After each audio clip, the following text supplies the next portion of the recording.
life. And in the next few years, wearable tech will allow us to blend seamlessly into a digital world unlike ever before. Tonight, we're going to journey into a future where music is not only listened to, but also worn like your favorite clothing and accessories. We've got an all-star lineup of disruptors from all over the globe who will be discussing the convergence of wearable audio technologies. And tonight, we've got Vin Rock from Naughty by Nature in the house. Woo!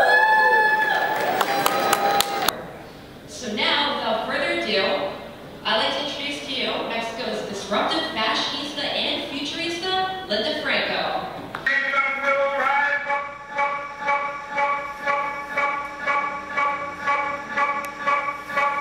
I am looping a drum kit.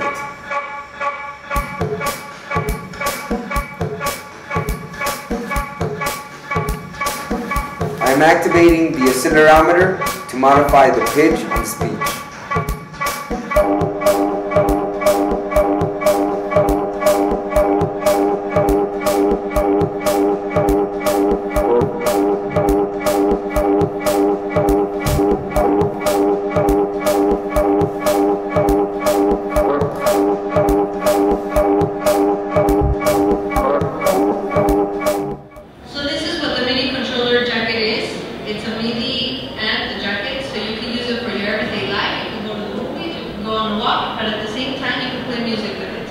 Here's how it looks like.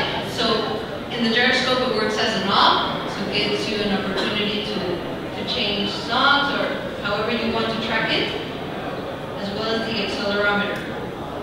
And the most important thing is that mobility. We don't want any cables, and going back to our basics, where we want to be completely wearable, focusing a strong side of fashion, and that's why we developed a mobile app, first an iPad, now we're developing an Android.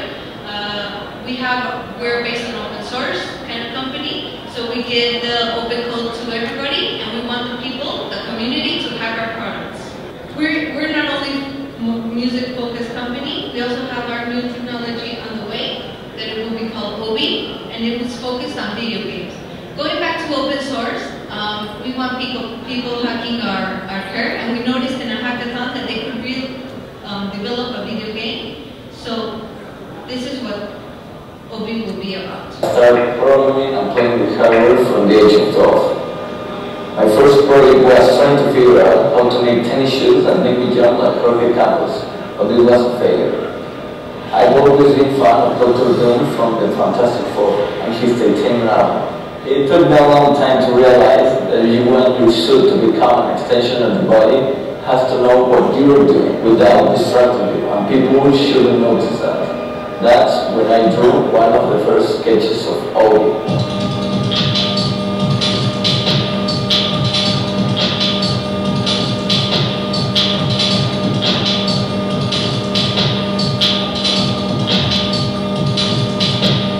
When playing with a VR headset, you feel like you're only halfway inside of the game.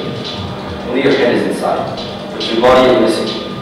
You should feel whatever the character is supposed to feel. The game could be so immersive that it could even help us better. Obi is the next step in gaming. The first jacket designed for gaming that provides immersive physical feedback, mesh body vibration, motion capture, audio, biometrics, and haptic game controls.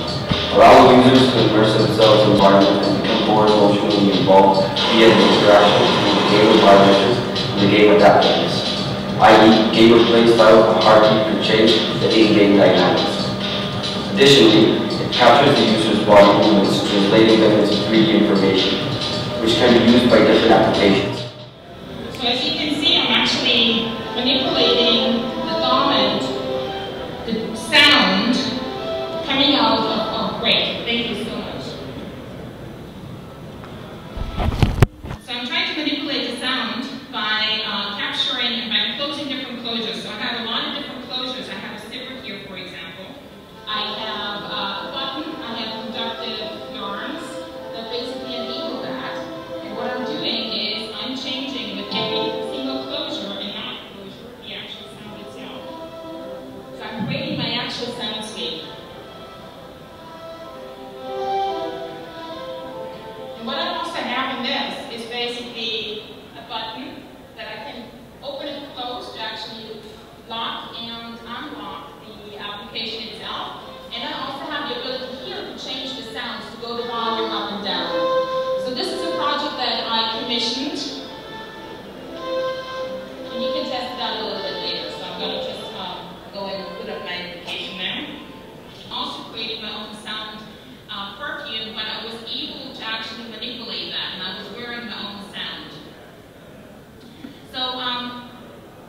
Moondial, which we refer to as being the nexus between silicon and style, and we regard the body as a node in a network system, and we define the skin as a metaphor to conceive computational fashion. So what that basically means is that everything the skin does, we want our garments to do.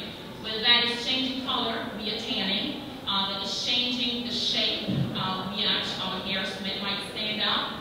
We are transpiring water, so actually we are actuating. So there are lots of different things our actual organ does, the skin actually does, and we want to manipulate that.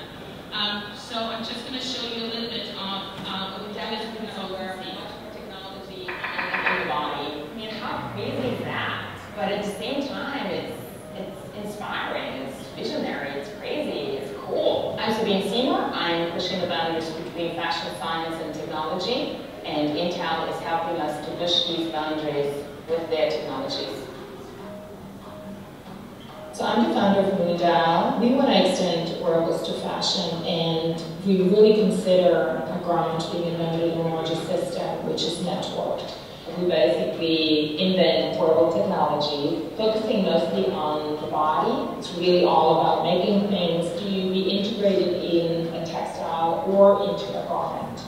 Intel produces the brains of our garments, and also they're basically happening, there are chips in pretty much every product we might use for research for programming. So there are tools and components happening.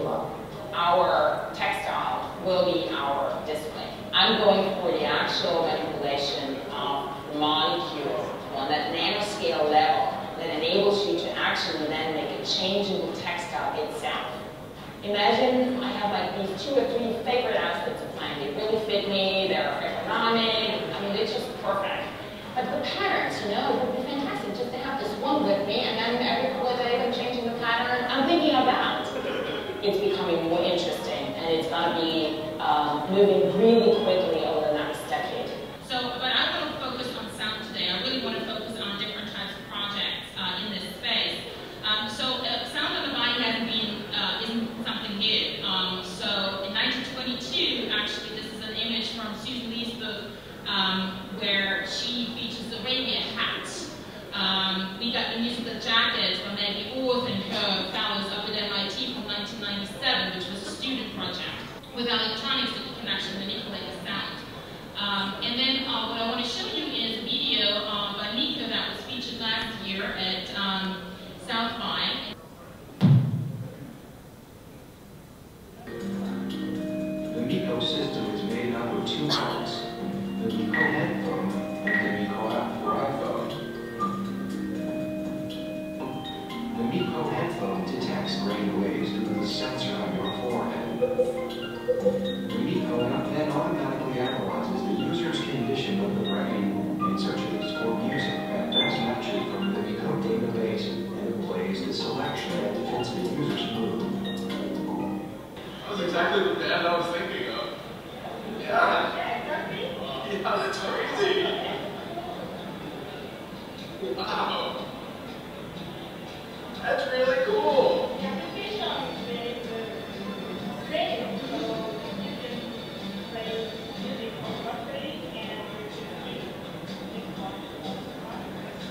Wow, that's really awesome.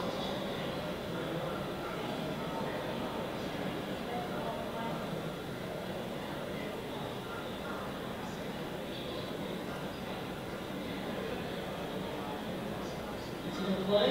Yeah. Music to music from your subconscious. I like it. Yeah. Now they think you're good. This is Carla's song. Yeah. This is great. Oh my God. So as you can see, there's just a few examples of projects. Another project that I want to show you is a project by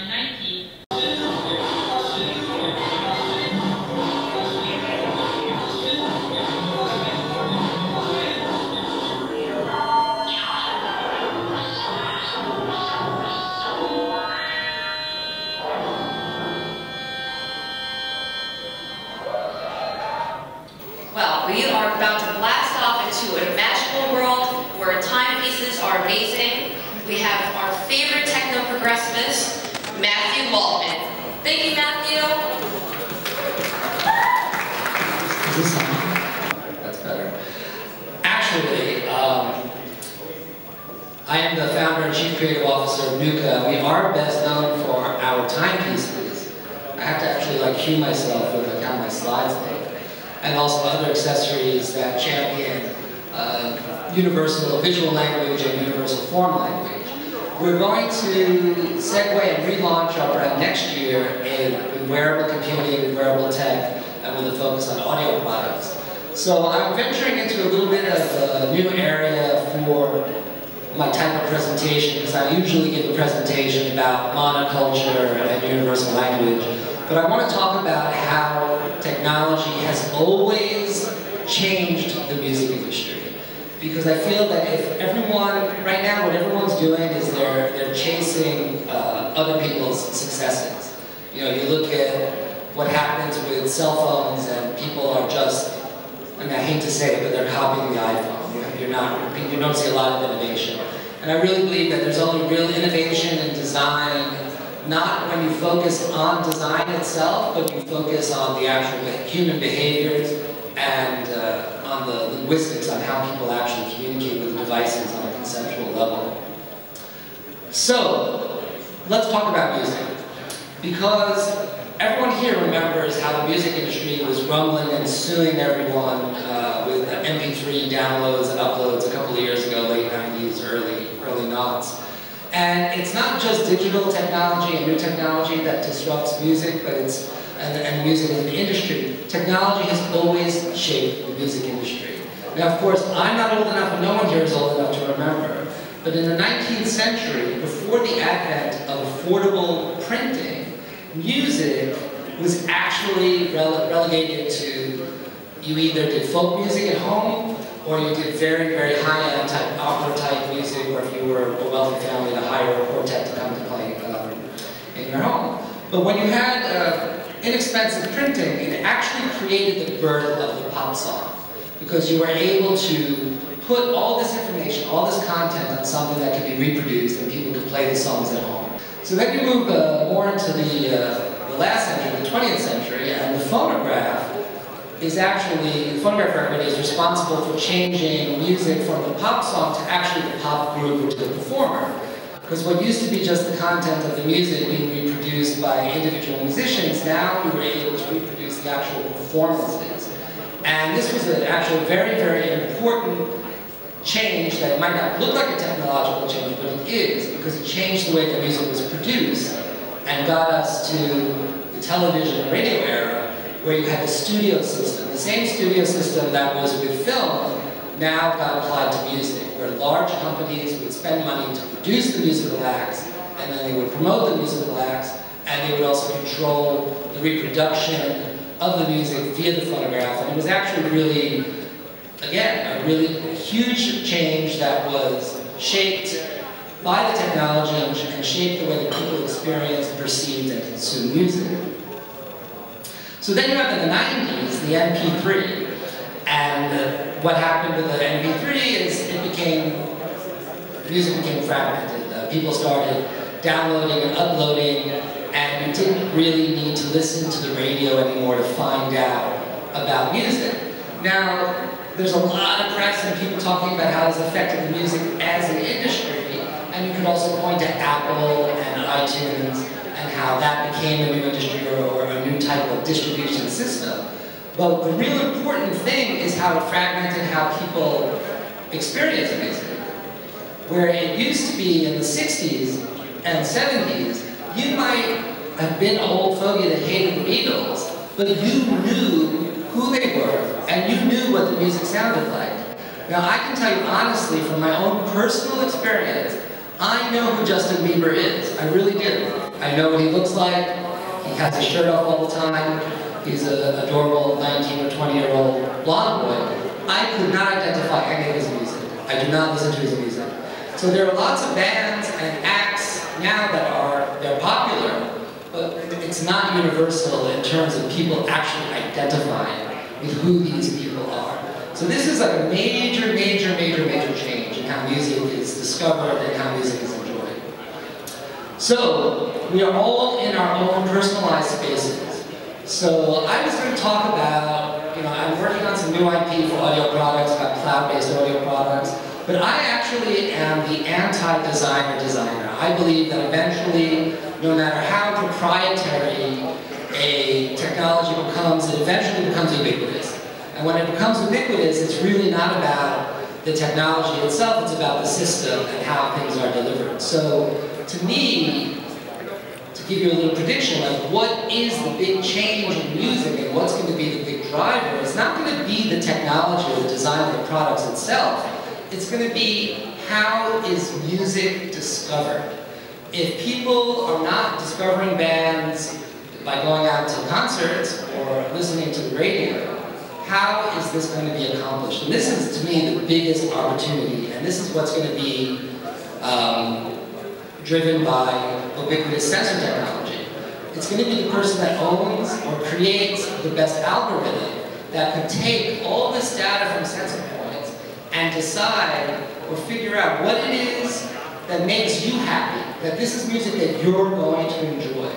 And it's not going to be about self-reporting, it's going to be about collecting all your biometrics when you get audio or visual stimuli, and then coming back and saying, this is a good band for you, this is a good soundtrack for you, and then again with your software, your iPhone, where you say, listen, I want something that's going to inspire me to clean my apartment, do my laundry, and eventually this all-seeing, this algorithm that's going to become sort of like, the Terminator of algorithms is going to say, yeah, this is what you need to listen to. And people are not going to actively discover music. People are just going to be able to be fed this constant stream of wonderful, wonderful music. And to me, that's really, really, really where the growth is going to be. You only have to look at everyone's always talking about why Apple paid so much money for Beats. And it's really, they have really good software for streaming. So right now the focus is on streaming. I believe the future is going to be on actually finding music for music discovery through these algorithms. And that's, whoever owns that space is going to be the next big power player in the industry. So what other technologies are going to be used? Again, I like to say I'm like anti-aesthetics, anti-designer. It's all about process and about linguistics. So there's photogenics, there's going to be I always say this wrong, this is always embarrassing. Piezoelectric fibers are not only going to power devices, they might actually create the audio for the devices, and of course, implants. And I think the real future of how the products are going to be designed and manufactured is being genetic engineering and biotech. I think the ergonomics of headphones, whether they're in-ear or over-ear, just sucks. I mean, you can design them as much as you want. They're never comfortable for everybody. The position of people's ears are not symmetric. The size of your ear canal is not consistent throughout the day, depending on your blood pressure and then air pressure and all this type of stuff. So to me, it's the bioengineer, it's the genetic engineer that's going to really have breakthroughs in what's going to be the next wearable device. So what's the future of design for wearables? It's like I said, it's going to be this bioengineering. I think it's really exciting. I can't wait till we all start hacking our bodies. And I'm just going to end it with my quote that the future should not look like the past. So I really like everyone to challenge. As soon as you get nostalgic about things, you should really stop yourself and just really try to. We're all moving to the future. We should all look the part. And I was told it's a Q&A. That's why I kept my presentation short. So I would like to take questions from the audience. Man in the red shirt.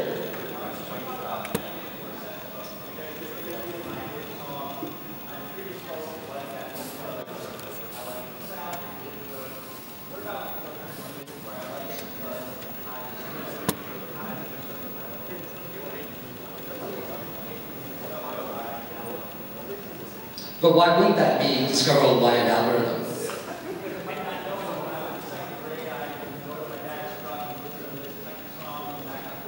Well, maybe not now and not for you, but at some point, sensor technology is going to be so ubiquitous that it is going to collect that information for people, and there's going to be an algorithm that's going to be able to extrapolate, like where you were born and where you were raised, and maybe be able to figure out what songs you were exposed to as a child, and eventually, based on your feedback of whether if you're responding to it in a positive way, the algorithm's going to learn, yes, I was right, or the algorithm's going to learn I was wrong. So I don't see why that would be an issue. I'm trying to project like more into the future. I didn't want to talk about virtual SIM cards, and Wi-Fi and Bluetooth. I wanted to try to open up the discussion to this type of thing. But it's a great question. But I think I'm all for positive futurism. I think the sci-fi, like iRobot, I can't believe they made it into some kind of negative story. To me, it was really positive to have this computer that can look out for the well-being of all of humanity. I mean, I think you could have an algorithm that figures out what music you're going to enjoy. Why not?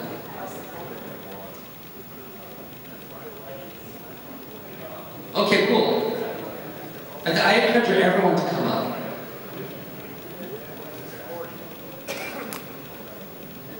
So I have a slightly longer question. Can we turn this other one on?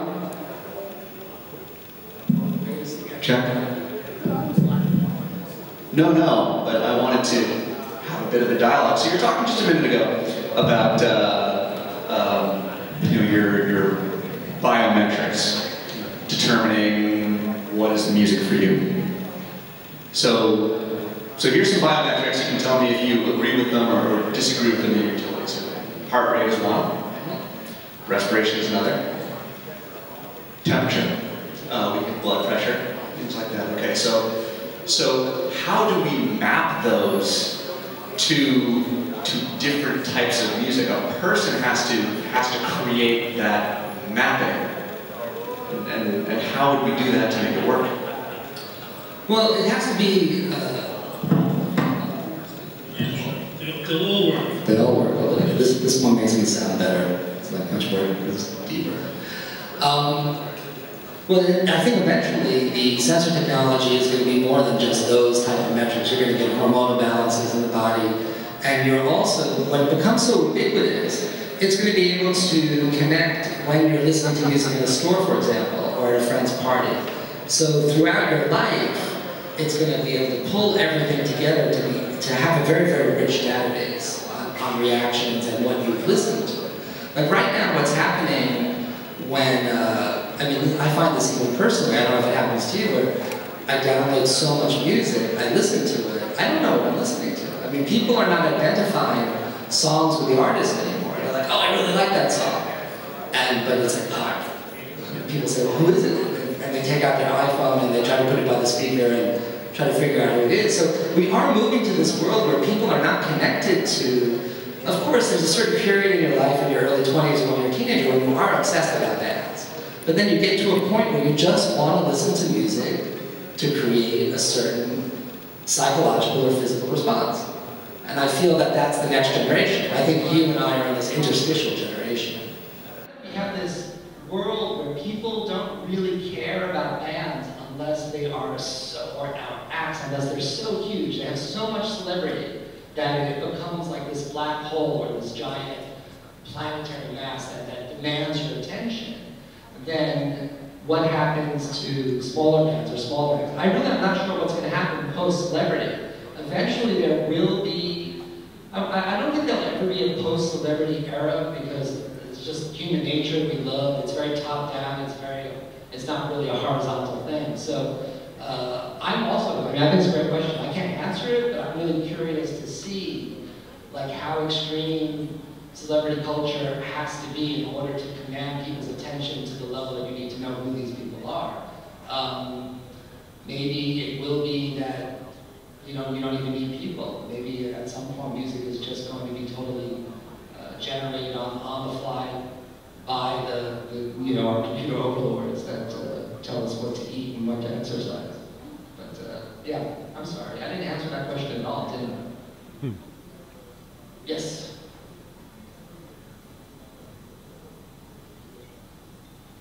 I love Q&As. Hey, how's it going? Good, how are you? Doing pretty well.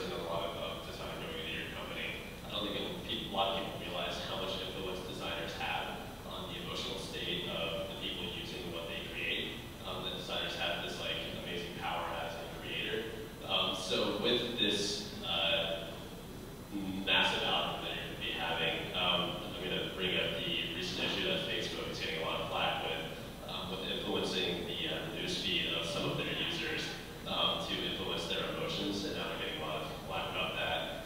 With this kind of outcome that you're talking about, there's the potential for this to be used wrong to where you could manipulate the listener's emotions in a particular way to have them go out and buy whatever, or do whatever, or feel whatever. How do you as a designer kind of manipulate that into being like the purest form and not let it get used by it? Well, that's like 5 questions, but in terms of manipulation, for people to think that they're not being manipulated every waking minute of their day is a bit of a fantasy, and it's, I think, you know, it's, I don't even want to open up that can of worms with like privacy and Facebook, but the thing about the Facebook thing that's interesting though is how the media spun it. Like they spun it as this evil story. If it was just reported in some kind of technology blog about an experiment about users' behaviors and users' emotional states, it wouldn't have gotten the same type of animosity from so you have to see that that's an emotional manipulation from the media as well, and they're motivated to get people to click on their pages and look at the ads, and it's the way everything is monetized, so that's crazy. But talking about emotional states and the designer's role, and also in terms of Nooka, that's a perfect question. I actually wasn't going to talk about Nooka, but because you asked that question, I am. The big problem in wearable tech right now is you have companies that all suffer from featureitis. You have Google or Amazon launching products talking about we have this feature, we have that feature, and we have this feature and this phone doesn't have that feature. And that is so antithetical to creating a successful brand. Because successful brands are fashion brands, and Apple is actually a fashion brand. Because Apple is more focused on creating an emotional connection between the end user and the company, that the product itself is really just a tool for connecting the person to the company. So in terms of what I'm doing with Nooka, all I do is create emotional connections. I mean, I actually create this illusion of techno-progressivism when our products are actually very, very, very basic. You know, I have a patent for the closure of our belt, but it shows you that you can have a technological innovation that is purely mechanical, and it still gives you the feeling of being part of a future movement, and it creates this emotional connection between the consumer and the product, and the consumer and the brand. So my obsession has always been about on-emotion. I design for emotional effect. I feel that emotion is a part of the feature set. And if you're not incorporating emotion as part of your feature set, you're not going to be a brand that's going to stick around. You know, as soon as, I'm not even going to point fingers at brands that are doing sucky wearables right now, but I think practically all of them suck. And when we enter the market, we're just going to blow them out of the water. But the things that we're working on right now are cloud-based audio products, because no one's really delivered on that. And I hate the fact that people say wearable computing, yet you have to tether it to your phone. So the device itself doesn't have any computational power. It's not really doing any computing. So how is it a wearable computer? So our focus is going to be on audio products and wearables that are standalone. So if that means that it only does one thing, then that's what I wanted to do, that one thing very, very well. I don't want it to have to be connected to your cell phone. So I know that's very, very vague. And right now our Indiegogo is kind of like contradicts everything I stand for in my brand. It's a chronograph, it's a quartz chronograph. But I think that it does show that you can, you know, that you can actually get the techno-savvy crowd by having good design that connects emotionally. So. All right, so next up we have an excellent company, the CEO of a company who creates audio home couture. So without further ado, I'd like to introduce to you Anna Perelman of Stellé Audio. I wanted to share with you a little bit about Stellé Audio and the convergence, really, of fashion audio and wearable tech. Malcolm did a good job of setting me up here and talking about what's happening in this space right now. There's a proliferation of technology, there's a proliferation of products, and lots of money is being invested in this space today. But what's the purpose? That's our dilemma. What is a mom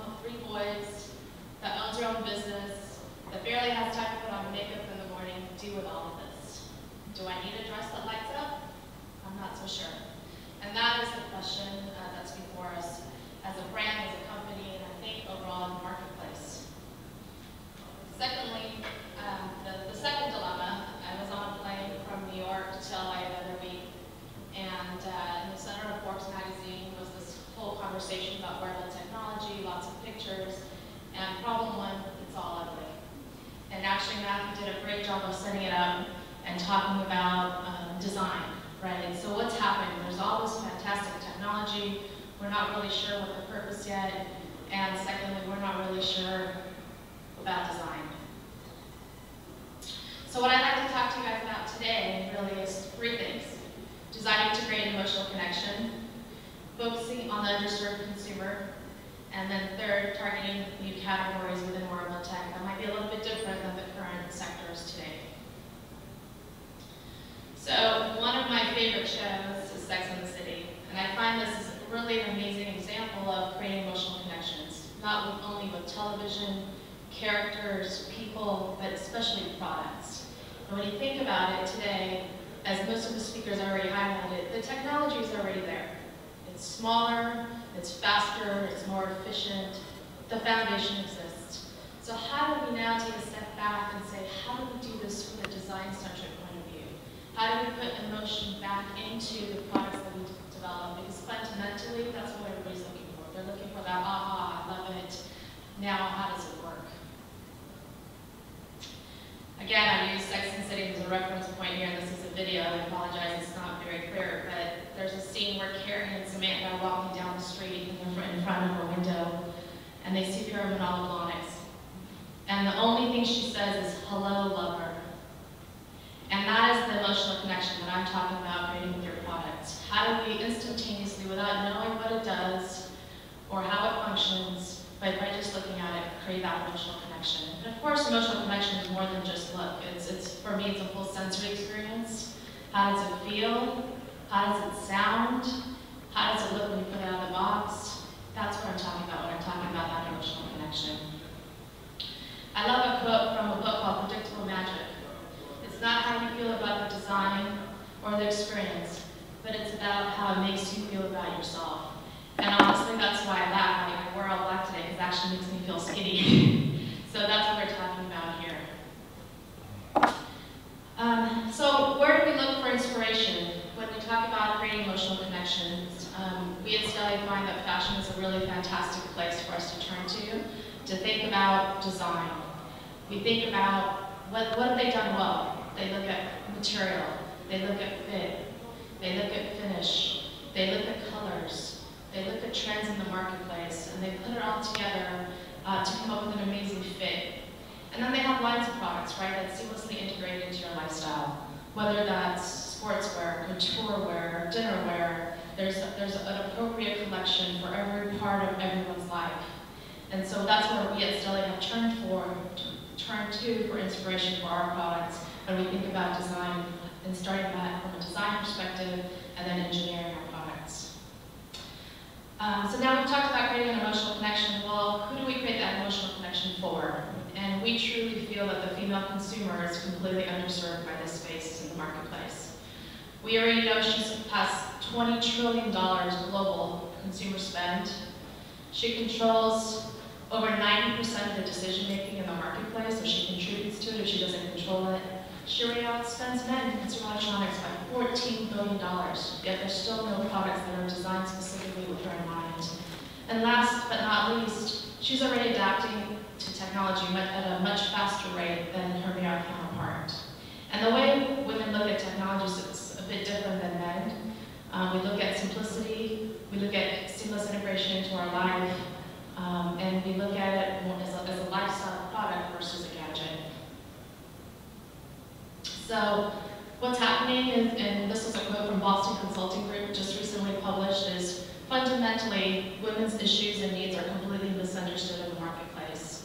And this is a great example of what happens when someone gives me a manual I have to read for 10 or 15 minutes to figure out how to use the product.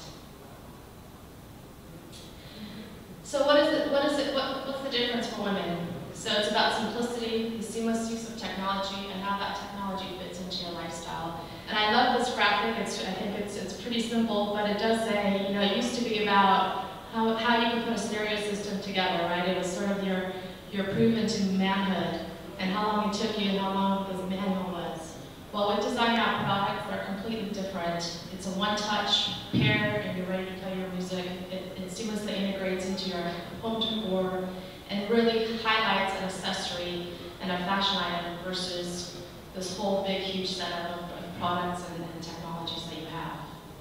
And the nice part is, though, when you think about designing products for women and marketing to women, it's less about the female end of it, but it's more about the criteria list. And women tend to have a much longer criteria list that they go through when they're choosing products than men do. And the nice part is, most of the time, by the time you've crossed off all the things that women want in their products, you've achieved to actually do the same for men. So, and probably identify the needs that they didn't even have before. So there's lots of discussion of all the various sectors in wearable tech and where is it going to go, what is it going to look like, and what is it going to do. And we truly feel that audio is a huge sector that's currently being overlooked, and that's where Stellé really is playing today. And how do we really marry what we talked about, fashion as inspiration, designing for the female consumer in mind, and really creating this new sector in the audio and wearable tech space. We talked a lot about the evolution of wearable audio. It's not new, it's not a new discussion. You know, it started with the boombox, and thanks to Sony, we transitioned to the Walkman and the CD player, and now, you know, iPod and iPhones have truly made it possible for us to wear our technology and use it for our everyday life. So this is really the next iteration in that product life cycle. And music, we talked a lot about music, and the last discussion was a little difficult to follow as a follow-up speaker, but the latest research basically highlights that we listen to music now 4 hours a day. So whether that's in our car, in our home, on a speaker, headphones, it's a huge part of our life. Music is emotion, and clearly contributes to a huge part of what we do in fashion, right? It drives fashion, and fashion drives music. I use this example of why we started Stellé. My husband and I got married, and he wanted to bring his fantastic speakers along with him. And they were great speakers, but they looked horrible in our home. And so we started this whole conversation around divorce, and whether we were going to get divorced if he brought his speakers along, and what we could do differently to really highlight form meets function and function meets form. And our first product was really our first forte into fashion audio, and it was called the Audio Pillar. And products are back there if you're interested in seeing them. But that's really, it came out of use, right? We talked about purpose. What's the purpose of all this technology? What are we doing with it? Really, the topic of today, convergence of wearable technology and fashion audio. We were the first to partner with a fashion designer, and we were the first to walk down the runway with our audio clutch. And you can see Hillary Rada there walking down the runway. At the fashion show, Rebecca Minkoff really partnered with us. And when I say partner, she just didn't license her name and let us run with the products. We sat hand in hand in collaboration with her to design the audio clutch. What it looked like, what colors she chose, what materials she chose, and then we put the technology inside to make it all work. And you see the various collaborations and things that we did with that product. And we truly feel that this is the space, fashion audio, and wearable technology, and it's coming together now for music. So I'd like to leave you with this quote for this evening, to really think about what do we do with this clever technology, and what do we really need it for? And how do we think about it differently from a design perspective? How do we think about it from a consumer perspective? Who are we focusing on? What does she need? And how is she going to use those products? And then I'd like to leave you with a little teaser. We have amazing products coming out in the fall, so definitely look at StelléAudio.com for the latest news and the product releases that we're going to have launching in September. Thank you. Yes, an awesome night tonight. All right, so how do we even start this introduction? Tonight we have a legend in the house. The gentleman I'm about to introduce to you has helped change hip-hop history forever. In an industry that's mostly short-lived, his group, Naughty by Nature, has proven time and time again that staying true to your brand is always a recipe for success. Vincent Vinrock Brown is a hip-hop mogul and a community activist from East Orange, New Jersey, where he continues to speak out against drug and gang violence. Vin organizes and participates in a multitude of forums, rallies, and conferences to help spread positive messages to the youth. So, I present to you hip-hop legend, Vinrock.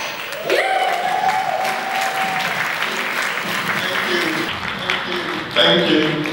Thank you guys for staying. By no means do I have an extravagant presentation. I was invited by Mike to come and speak and just share my experience with wearable tech. And to be honest, it's a very analog relationship. Our first experience with wearable tech was the t-shirt, you know? Our first single was OPP, Tommy Boy Records, and when the record blew up, we made these t-shirts. So everyone wanted these tees, man, everyone. And I was like, you know what, that works. They wanted the tee probably more than they wanted the music. So we started to evolve different product. We eventually opened a store, and that's what, you know, definitely brought the crowd to the table. And I was like, you know what? That technology works, merchandising. So then we got into the age of the internet. And I remember opening my store at 106 Halsey Street, downtown North New Jersey. And I knew nothing about computers, you know. I was college bound, but music took us, and you know, we were like 20 years old all over the world. But I opened my store, and I remember this first computer setup. Cost me about 30 grand. My accountant at the time was like, Vin, just get this computer system. I didn't know anything about it, but I did realize that the internet, you know, and World Wide Web, that just correlated with me, because I understood, like, from our cassettes, it was all snail mail. You had to put your merchandise in a cassette. People had to rip it out and send it to you. You send it back. But I knew that the internet would definitely help you harness your audience, and you know, you're able to use that data to further engage your fans. After that, you know, you got into Napster and the mobile space. I started using the Palm Pilot and Windows Mobile. Eventually I got into Android, and I realized, wow, the smartphone definitely is a direct connection with the fans, you know? And we came off of the major record labels, and we became independent. So I knew tech, you know, wearable tech in the form of just merchandising alone, and the evolution of the smartphone definitely cut out the middleman, and that's what it was about for me. So after that, we started reaching out. I reached out to people at Google. That's my friend Glenn Shin. You know, we worked with them at Google Play. I evolved into the Google Android TV platform, Google TV platform. And it was the power of our brand that, you know, enabled me to meet different people and get developers to work with us for basically free because of the brand. So again, it helped us empower. I saw the future of smart TVs, and if you're able to have like an app, you're able to get paid subscribers. I'm like, hey, I could be HBO, I could be, you know, Comcast. It's about digital subscribers, direct to fan base. And then eventually we came across Monster Products. I have a friend who works for Monster, and you know, this wearable technology. Actually, I gotta give it up to Dr. Dre and Jimmy Iovine over there at Beats. People have been waiting for this Detox album forever. They've given them everything but. They've given them speakers, they've given them headphones, you're in cars, you're in the house. They've even flipped the company for $1 billion, and the fans still don't have Detox. So I think that's great, even a music streaming service. So I understand the power of that. And now for us, with our analog wearables and the new digital tech wearables, it creates that lifestyle brand, that emotional connection that few of the other speakers spoke about. And to me, that's what it's about, being a legendary brand, a legendary group. It's all about that direct and engagement with your fans. So once they have that emotional connection, they'll never let you go. They'll never let you go. It works for women, works for the watches, and then that's our girl, Queen Latifah. So, you know, when we had her as our spokesperson, she was the first one to put us out there and co-sign our wearable. So in the future, we're going to keep expanding, and I love all of the different technologies, companies who are out here incorporating so much more technology and, you know, more analog wearables. So that convergence will be great. We'll even get into edibles. Edibles, we'll get into that. I love the power of branding and a lot of these companies out here. I mean, right now the major labels have a lot of the new artists on 360 deals, so if you're trying to launch products, it is a good idea to go to these majors. They have a gamut of every genre of music. You can partner up with, you know, different artists. If your product makes sense, it makes it easier now. So once again, I want to thank you guys for having me. Thanks for staying and listening. And any football fans, get ready for the Giants this year. Yeah!